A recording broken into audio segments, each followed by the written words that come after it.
बिस्मिल्लाहिर्रहमानिर्रहीम। अस्सलाम वालेकुम दोस्तों, मैं हूं फ़हीम अकबर संधू और आप देख रहे हैं संधू बाबा व्लॉगर। तो दोस्तों, जैसा कि आप सबके इल्म में है कि पंजाब भर में जो है वो इस वक्त स्मोक का राज है। इसकी वजह से जो है वो लोगों को सांस लेने में काफ़ी दुश्वारी का सामना करना पड़ा। दूसरी जानब जो है वो सबसे ख़तरनाक बात यह है कि लोगों को आई इन्फेक्शन बहुत ज़्यादा हो रहा है। हम इस वक्त प्राइवेट के एक मारूफ आई क्लिनिक जो है वो नूर आई क्लिनिक पर मौजूद हैं। यहाँ पर हम आई स्पेशलिस्ट हैं, इनसे बात करेंगे, इनसे जानेंगे कि इस स्मोक की वजह से जो आंखों का इन्फेक्शन हो रहा है इससे कैसे बचा जा सकता है, इसकी एहतियाती तदाबीर क्या हैं। इनसे बात करते हैं, इनसे पूछते हैं ताकि आपको जो है वो आपको इससे बचने में मदद मिल सके। तो हम डॉक्टर साहब से मिलते हैं, इनसे बात करते हैं। जी अस्सलाम वालेकुम डॉक्टर साहब। वालेकुम अस्सलाम। बताइएगा, ये जो स्मोक की वजह से इस वक्त लोगों में आई इन्फेक्शन है, इसमें लोगों की जो पेशेंट हैं इनमें काफ़ी तादाद में इजाफा देखने में नज़र आ रहा है। तो इस हवाले से बताइएगा कि इसकी अलामात क्या हैं। जी, अलामात देखी जाएँ तो अलामात में ये हैं कि पेशेंट की आँख से पानी आता है, पेशेंट की आँखें लाल हो जाती हैं और पेशेंट आँखों के अंदर ख़ारिश करता है, कि चुभन महसूस हो रही है, बार-बार आँखें ब्लिंक करता है, झपकता है आँखों को। तो अलामात देखने में यही अलामात आ रही हैं, क्योंकि ये जो एनवायरनमेंट है ये स्मोक की वजह से हुआ है, जिसके अंदर 2 चीज़ें मौजूद होती हैं। एक हमारे पास स्मोक होती है और दूसरी फॉग, उनका मुरक्कब है ये चीज़, स्मोक जो है। तो मोस्टली ये जो हमारी आँखें इन्फेक्शन हो रही है, हमारी आंखों का सामने वाली जो एक लेयर होती है, कॉर्निया होता है, उसके ऊपर एक टीयर फिल्म होती है, जो कि हमारे इन्वायरमेंट के साथ डायरेक्ट कनेक्शन में होती है और ये डिस्टर्ब होती है। जब ये डिस्टर्ब होती है तो हमारी आंख के अंदर इन्फेक्शन फैलना स्टार्ट होता है, जिसकी वजह से हमारी आंखों के अंदर लालगी आ जाती है, खारिश का आना, पानी का आना। ये उन लोगों में है जो कि इस गंदगे माहौल में बाहर निकल रहे हैं। डॉक्टर साहब, इससे बचने के लिए क्या एहतियाती तदाबीर हैं जो इस्तेमाल करनी चाहिए, जिसकी वजह से एक आम इंसान, आप देखें ज़रूरत है, हर बंदा घर बैठ नहीं सकता, तो काम करने के सिलसिले में, दीगर ज़रूरी कामों के सिलसिले में लोगों को घरों से बाहर निकलना पड़ता है। तो कैसे इस जो स्मोक है इससे अपनी आँखों को कैसे महफूज रखा जा सकता है। सबसे पहले तो ये है कि जो गैर ज़रूरी सफ़र हैं या गैर ज़रूरी घर से जो बाहर निकलते हैं वो गुरेज करें घर से निकलने के लिए। उसके बाद अगर आपको जाना भी है, जैसे ऑफिस वर्कर हो गए या फिर फैक्ट्री वर्कर हो गए, उन्होंने जाना है ऑफिस के लिए, तो आंखों के मुताबिक बात की जाए तो सबसे ज़्यादा जो अहम चीज़ है वो ग्लासेस हैं। जो लोग ग्लासेस इस्तेमाल कर रहे हैं, ग्लासेस का इस्तेमाल करें। जो ग्लासेस इस्तेमाल नहीं करते, उनके लिए गॉगल्स ज़रूरी है कि वो गॉगल्स का इस्तेमाल लाजमी करें। उनके लिए ज़रूरी है कि वो गॉगल्स लगाएं घर से जब बाहर जाते हैं। और वो लोग जो बाइक का सफ़र ज़्यादा करते हैं, हेलमेट का इस्तेमाल भी उनके लिए ज़्यादा है।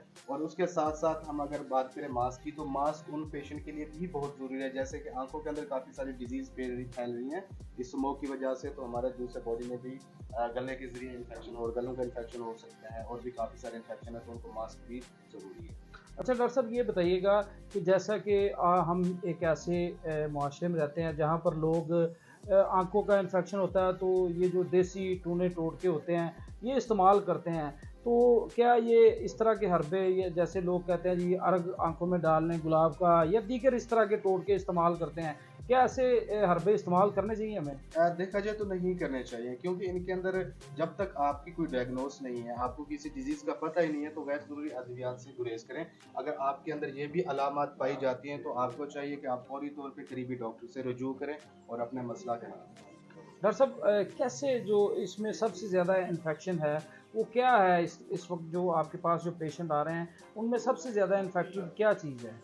सबसे इन्फेक्टेड मैंने जो अब क्लिनिक में देखा है, मेरे पास हज़ारों की तादाद में पेशेंट आ रहे हैं, डेली बेस पे आ रहे हैं। तो उसमें मैंने ज़्यादातर देखे हैं कि वो पेशेंट हैं जिनकी एलर्जी, मतलब अगर हम इसको नाम देते हैं, एक एलर्जी का नाम दे सकते हैं, क्योंकि स्मोक की वजह से एलर्जी के जो पेशेंट मेरे पास आ रहे हैं वो बहुत ज़्यादा आ रहे हैं। किसी की एक आंख इन्फेक्टेड है, किसी की 2 आंखें इन्फेक्टेड हैं, किसी की पूरी फैमिली के अंदर ये इशू पाया जा रहा है। मुझे ज़्यादातर पेशेंट जो देखने को मिले हैं वो इसी एलर्जी के, स्मोक के देखने को मिले हैं। अच्छा, ये भी डॉक्टर साहब एक पॉइंट है कि अगर घर में किसी एक फ़र्द को एलर्जी इस स्मोक की वजह से हो जाती है, तो क्या ये उससे घर के दीगर अफराद को भी हो सकती है। जी, हो सकती है। जैसे कि हमारा आज से कुछ चंद पहले अभी भी चल रहा है कि आई इन्फेक्शन हुआ है, जिसको अशुभ चश्म का नाम दिया गया है।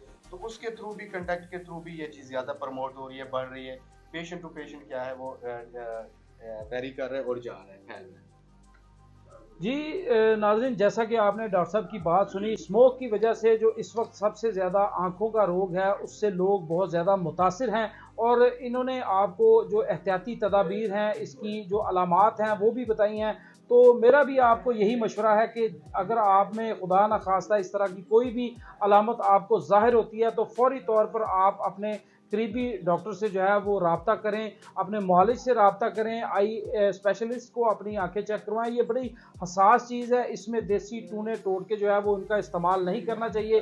गैर ज़रूरी सफ़र से गुरेज करें, घर से निकलते वक्त जो है वो ग्लासेस का इस्तेमाल करें, हेलमेट का इस्तेमाल करें, मास्क जो है वो हर वक्त पहनने का जो है उसकी रूटीन बना लें। जैसा कि पंजाब हुकूमत की जानिब से भी जो है वो पब्लिक प्लेस के ऊपर मास्क को जो है वो लाजम करार दे दिया गया है। तो हम लोग जब तक अपने खुद से मुआशरे को जो है वो ठीक करने की कोशिश नहीं करेंगे, जब तक तब्दीली बिल्कुल नहीं आएगी, तो हमें इस स्मोक का मिलजुल कर जो है वो सामना करना है और इससे बचने के लिए हर तरह की एहतियाती तदाबीर पर खुद भी अमल करना है और अपनी फैमिली के, अपने दोस्तों को भी इसके ऊपर अमल करवाना है। तो अगर आपको ये वीडियो अच्छी लगी हो, आपके लिए कोई मालूमात इसमें मुफीद हों, तो इस वीडियो को शेयर करें ताकि दूसरे लोग भी इससे फ़ायदा हासिल कर सकें। बहुत शुक्रिया।